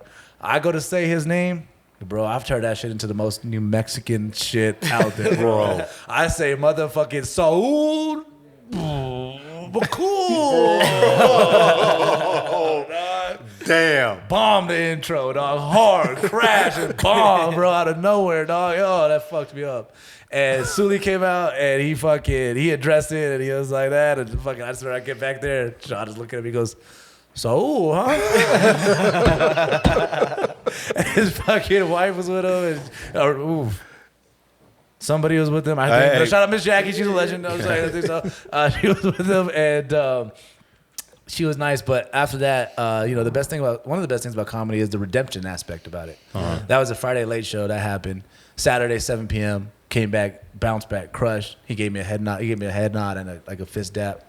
And then after that weekend working together, we went to take a picture. I was like, hey, can we take a pic? And he was like, let's take a stage pic. Fire. And like for comedy, Nice. that's kind of like an unsung like cosign or vouch or like, hey, like let's get a stage picture together. So he asked me for that. We take the pic, and then he tells me, he's like, bro, you make really good stage decisions. Keep going. And That's good advice. like it was good advice, and it came from fucking Sean fucking Wayans. Yeah. That was like the moment, like fucking like Michael Jackson told Kanye he could fucking sing. Like I was like, oh, this is it. Like You just gassed me up. You threw the jet fuel in. that's all I need now, bro. Yeah. And then and other times with the homie Ken Flores, bro, who's fucking, he's about to be, by the time this goes up, he's gonna be 10,000 more followers deep in all of his shit. Like, That's he told me fire. too, bro. He was like, there's a couple times I've seen you, and as of recent last year, you're not afraid to step into your greatness and really kind of just go. And since then, it's really kind of been up, like where it's like I know where I belong, and I feel like the connection and everything down to like my whole stick was like a lot of times being New Mexican. Yeah. And I've had ex-girlfriends who've been like, bro, you're not gonna go past New Mexico because all you do is talk about New Mexico and Albuquerque and the South Valley and coming Sounds like from some this. hater shit to me. It is You what said it is. ex-girlfriend, right? Yes, dog, Yeah, yes, I see dog. why, dog. It is Good what it is. decision. And You make not just good stage decisions, Life decision. life bro. decisions. we're back, dude. You wanted me to get my Yeah. ass rammed, but we're back. Man. We're back, dog. Thank you, brother. Thank Redemption, you. dog. Redemption, bro. And so, yeah, to go to that from like to where I get to do. You guys seen the set where I did the two sick crew story bit, Yeah. right? When I did that bit in Portland, Oregon, the dude came up to me and he was like, "Bro, how did you come up with the game name Too Sick Crew? That's so fucking crazy. That's so imaginative. I can't believe it. This is not real. I'm like, no, this is our reality. This is, oh shit. Okay, wait, so you mean there's business in telling people about my community and where I'm from and find out the way that we can relate, you know, because the South Valley of New Mexico, of Albuquerque, New Mexico, is similar to the south side of any fucking town, dog. So, like, being able to now express where I'm from, know where you're from, and we're creating a connection, like, it's helping me. And that's kind of just, like, it's where it's at. So. I think people just, and it's the shit that you recognize that, because some people just don't. People think, oh, it's in my backyard, so it's not that important. Fuck no. People want to see something that they've never seen before, right? Like something as simple as Too Sick Crew, dog. Everything's sick down here, dog. Or, right? Everything, dog. So that's simple. That doesn't even sound strange to me, dog. That's like, of course. How would you even know what's sick, bro? Because it's all sick, bro. Sicker than, but it's not just the sick. It's certain things. It's not just everything's all as well. Oh yeah, all bad, fool. All bad, all good, all sad, all mad. I could keep going, dog. All pee-pee hearted. All pee-pee hearted. That's what I do. I tried calling my dad, dude, at the time. I was like, yo, Pop, I'm gonna be on SNL tonight. First thing goes, oh, you think you're all fucking bad or what? Think you're all bad now or what? No, you think you're all bad now or what? Shit, nah. All right, cool. I was trying to tell you to watch it, bro. Fine then. Fucking hang over to him, dog. Call my fucking auntie. Sure enough, dude. Don't fuck it up. See, Kemoshito, don't fuck it up. This is your one shot, Eminem. Come on, Marshall Mathers. It's crazy. It's just different. Yeah, and, man. And just the same way I look at it, kind of like how you see a lot of people. What was that show that came out on HBO, Treme, where everybody it's New Orleans, bro. It's their culture. It's so different than the rest of the world, the rest of the United States. So people they're like, damn, that's mad different than how I was raised. Yeah. They talk mad different than how we do. For years, my whole life, I didn't realize that we have accents. That's wild to me. It still doesn't compute to me. I'm like, what the fuck are you talking about? I got an accent. Fuck you. He was like, where are you from? I'm like, motherfucker, where are you from? That's how you know right away. It's the instant aggression for no reason that we go to, right? Like, I remember the first time I went to Denver, right? And I went in, it was a 7-Eleven or some shit. And, you're used to people saying, hey, have a good morning, have a good day or whatever. And I walked in, and this lady, you know what I'm saying, whiter than the snow out there, right? Blonde, blue eyes. I walk in, she's like, how are you doing? I hope you have a wonderful day. I'm like, what the fuck? The fuck's wrong with you? Why are you so crazy? Why? Like, I realized I wasn't used to someone like not sarcastically wanting me to have a good day. I felt like she legitimately wanted me to have a good day, and I didn't know how to react. I was a little pissed off. I think my therapist calls those positive affirmations. Is that what they call them? I think that's what my therapist said that is. I realized it in the moment. I'm like, oh, she really wants me to have a good day. She's just being nice. She's trolling you, Johnny. Yeah, she's trolling you, Johnny. Don't let him down. That's where I went. I thought she was trolling me. I was like, bitch, what if I want to have a bad day? Don't tell me so good about this fucking day? Don't tell me to have a good day in such a nice manner. Right. What do you want from me? No, I ain't got no money. Leave me alone. I ain't give you a ride. Yeah, dog. This all stars coming out. It's you got more money than me anyway. Right? You got a job. I'm in here spending money. Fool. You brought up the I ain't got no money, dog. When you do the that first bit about the gas station bit, yeah, it's one thing. And like on the note of like New Mexico and everything that I love about it and my mission and everything I'm on, like it's really cool now. Like I have homies in Texas, I got homies around, and anytime they see something in New Mexico, they send it to me, and that's how I got put onto your shit. They're like, Fire. yo, what's up with this? And I'm like, oh hell yeah, dog. Hell yeah, this is exactly shit, where brother. I'm from. So like, where did that shit kind of, because that's true, dog. In New Mexico, if you never got checked while you're pumping gas, oh, bro, that's what's up. Oh, yeah. I know a guy got stabbed. Would you pumping gas? Oh, yeah, dog. We all do. He didn't have any money. Yeah. You don't have to have money to get stabbed over here. No, man. he was just like he did the like pants pat thing. Like, oh man, I'd help you if I could. And he he's just stuck like, him. So would I. Better have money next time, bitch. Yeah. So would I. Yeah. Well, you gotta fucking get stabbed for sneezing wrong. It's crazy, dog. You ain't got no money. I'm gonna stab you now, anyways. Right. Yeah, it was the threat to get the money, but you don't have any. Now we both need money. Yeah, That type of individual would have stabbed him if he gave him money anyways. That's what I'm saying. You were getting stabbed. Like, you got to accept it. Bro, I hope he survived. He did. Okay, good. He moved. Probably. He moved out of here. Yeah, that's probably an indication it's time to go. I was pumping gas one time, and I went to school for a little bit of Eastern New Mexico there, and I had some homies from Texas who were in town, and we were putting gas in Albuquerque. And sure enough, dog, fucking whole Mad Dog situation pulls up. Another car looks at my homie from Texas. Where you from, fool? I'll never forget. Fuck. I'll never forget my homie, white as fuck, goes, well, I'm from Wichita Falls. I was like, I got all the, hey, bro, we chilling, we out, come on. He don't want it. It's cool, dog. He was like, Anthony, I don't see the problem. That was a nice Cadillac car they had right there. I was like, nah, bro. He wanted a problem, dog. We get the fuck out of here. And he was choosing you. Yeah. He was going to stab you for having no fucking money at the gas pump. It's crazy because we talked about it last week, and I hadn't really ever talked about that skit. It happens, dog. I filmed that shit right after it happened. Yeah. Luckily, I was pulling weeds and shit, and I had on my fucked up hat and my shirt that was, a little dirty, so it kind of matched. I had my old backpack in the back, but I just shot it, and it always comes from just a place of authenticity. I don't try. Like, I feel like it's the same thing with music. When I try and sit down and write, I'm like, I'm gonna write a dope ass record. It comes out fucking sounding like fucking butt cheeks, right? Yeah. When you're really overly doing it, dog, it's not gonna be that great, dog. Creatively, you're right, and that's how I was trying to articulate what I went through when I had Keenan Thompson showcase, where I showed up and I was in such a good chilling vibe, and yeah, man, that's interesting, and that is an overall message too. Yeah. To not be so, you got to be real patient with the shit, bro. You do, and then you gotta just let it fly too, right? Mm-hmm. Like you won't know until you jump off, right? But don't jump if you're jumping for a bad reason here. Again, I said at the beginning of the podcast, I care about mental health. I think jump creatively. Creatively, metaphorically. Metaphorically, yeah, jump, bro. Head first, bro. But yeah, figure it out. But don't stop and don't sell yourself short, because a lot of times all that negativity is some shit you're painting in your own fucking head, dude. Oh yeah. Well, I mean, you come to find out that people care about you for a little bit, but then they really just don't give a fuck. People are selfish in their own ways. Yeah. So whatever you're worried about, like you said, it happens all the time, dog. A comic of that stature was like, man, this bitch was on her phone. Or you look out in the crowd, you're like, everybody laughed but you. Yeah. You must know something about me that I don't know. Or you look at the negative stuff. We've said this a bunch of times. It's interesting on the internet when shit goes viral, or you got you got people in there trolling and talking shit. You could have 99.9% positive, right?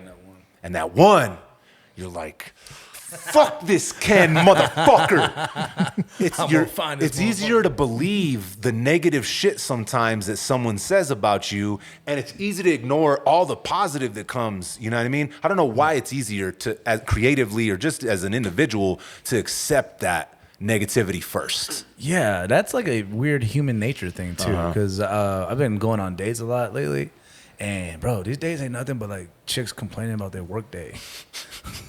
and that shit is wild to me, dog. It don't matter white, black, Asian woman. She was nice. It's all the same. It's all the same, and it's a lot of times we get together and we just all you rip oh, okay, not my dating life, but fucking we all have those New Mexican aunties and shit. Fucking they go make them tamales, and what they do, bro, talk shit about the whole fucking family while they doing it. Oh, 100%. The whole fucking family, dog. They in there fucking rolling up the masa, talking shit about your cousin who can't get his shit together. Yep. The other one who got a fucking 2 baby daddies. Da da da da da.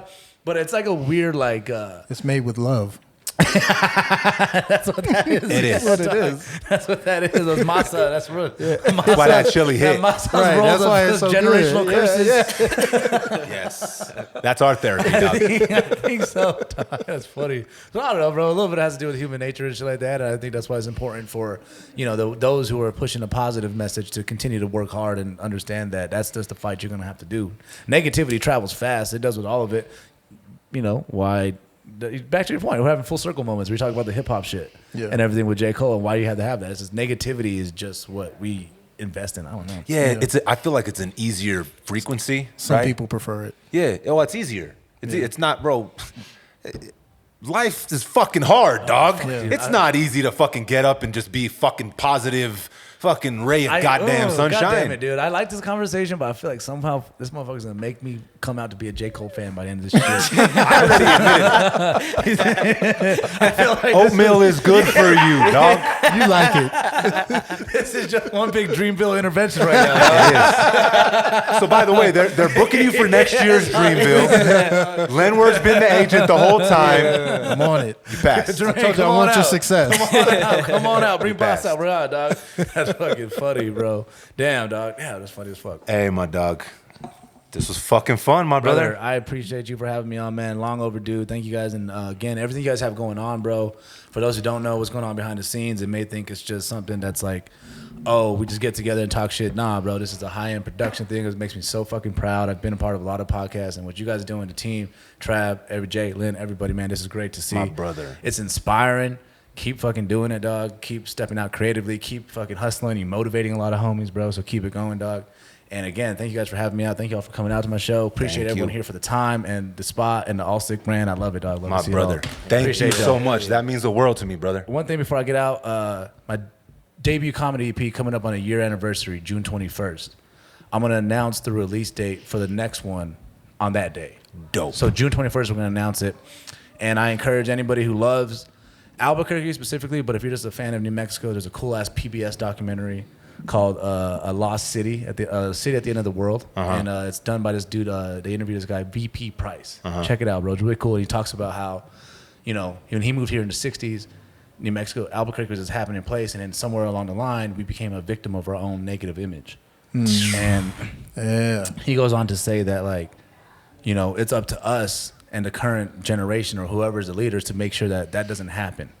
And that's going to kind of be the overall general, like, inspiration for my next comedy project. Fire. Is to try to figure out, like, how can we, you know, I talk shit. I have, of course, I have my like, jokes that are like self-deprecating in regards to New Mexico, but like I love this place so much, bro. And like we got to, it's up to people like us to make sure that when people say I'm from New Mexico, it's a fucking proud thing to do. 1,000. But you got the fucking Zia symbol tattooed on our fucking on your body, dog. When somebody asks you where you from, you say New Mexico fucking proudly, homie. That's all I'm saying, dog. I got too many of these. I lost count how many Zias I got on my fucking body. Fucking sick. They're dog. everywhere, Let's go, dog. bro. I appreciate y'all again. Hey, respect to connect. Out The all of fucking appreciate you, dog. Before we get out of here, I'm gonna let you go all the way with it. So it's almost been a year since your first EP stand-up comedy drop. Okay, what's the name of it? Where the fuck can they find it? Go fucking get it. Go download if you can. Help the movement. iTunes search Anthony A. To search Anthony A. You'll see it pop up. It's called The Rat's Tail. I used to have a rat's tail. It was wild. Oh, we all did. Mine didn't go very long, though, thankfully. Mine was just kind of like, you know, when it's really, really like tiny, it just like a little cerote on the back of your neck. Mine didn't get any like length to It's it. like that, dog. It's wild. It's like misdemeanor in front, felony in Was the back. yours It's braided crazy. and shit, though? I didn't get there, dog. It just was That's a far one. I was going through a dark period in my life, bro. So shout out to all the, We all do, dog. so yeah, so it's out there. Search Anthony A across all streaming platforms. My algorithm on Apple Music and iTunes is really good. So if you type in Anthony A, it pops up right away. And at Anthony A Comedy, man, continue to support. And we're going around taking New Mexico to the world, dog. Let's Where we go. Go get that shit. Until next time, respect the connect. Gang. Peace.